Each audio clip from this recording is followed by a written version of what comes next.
I've made a transition, so I'm starting a new project now. And the new project is on conflicts of interest, specifically, in healthcare, in clinical ethics, but more broadly. Because if there's one thing, I mean, I know that if I write the book I want to write, it'll start with the sentence, ours is a world permeated by conflicts of interest. Because they're everywhere. There's no place where you cannot find a conflict of interest. And yet, the seriousness with which we deal with conflicts of interest, for example, the City Council of Fort Wayne doesn't even really have a policy, right? The county council, the county has one. And then the other way is when we do deal with them, we deal with them in these really strange ways. So if you've been to Lutheran Hospital in the last, I think it's about 18 months, especially in the emergency room, you would have gotten a piece of paper that said the doctors that you're going to see have a very small ownership in this hospital. We're just letting you know about the conflict of interest.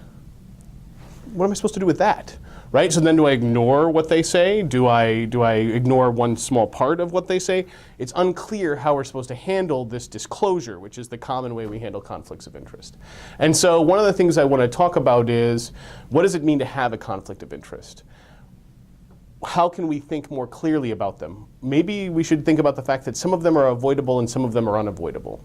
I think we need to do away with the distinction. Some people talk about potential conflicts of interest as though it's possible. I think we should do away with that stuff too. So ultimately my project is, what are your role-based responsibilities? And how can we make it so that individuals trying to fulfill those responsibilities are in a position to do it well without having a conflict with their personal interests? And so part of it is looking at the scholarship and critiquing the scholarship.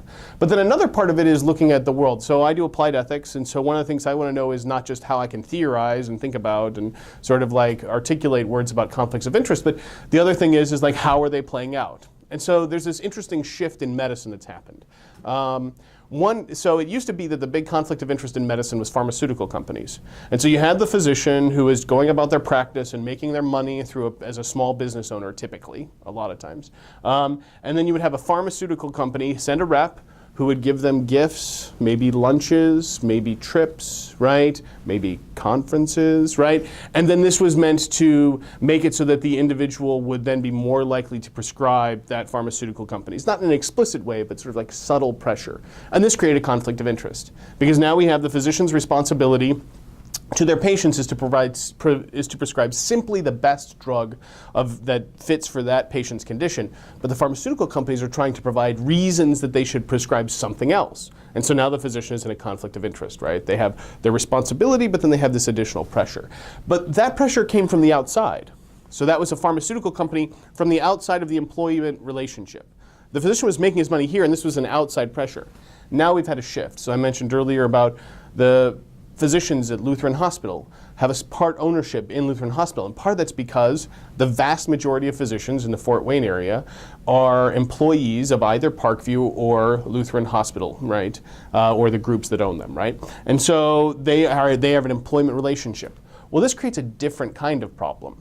So Lutheran Hospital is owned by CHS, Community Health Systems, which is in Nashville, Tennessee, and CHS is a for-profit organization. And so what CHS is going to do is they're going to do anything they can to make money, right? Like, not anything they can, but that's their primary purpose, right? That's what a for-profit company is supposed to do. It's a market system. It's what we want them to do. Go out, make a profit. That's what you're responsible to do.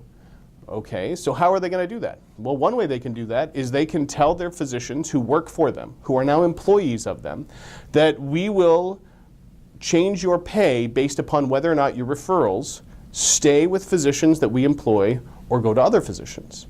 So for example, if you're a family practitioner and somebody comes in and you need to get, let's say you need to have a cardiology consult. Do you send that to the best cardiologist, independent of who they work for? Or do you send that patient to the cardiologist who also works for the same company you do? Knowing that the company is going to pay you more if you refer to the person in the same group. Well, now we've changed the conflict of interest. Because now we don't have a third party coming in and pushing like the pharmaceutical companies do. Instead, the fundamental employee relationship, right? The way that they make their money includes a conflict of interest in which the best interest of the patient, which we take as the responsibility of the physician to look out for, comes into conflict with what's good for them in terms of their salary. And so as a result, now we've got this problem of, well, how are they supposed to handle that?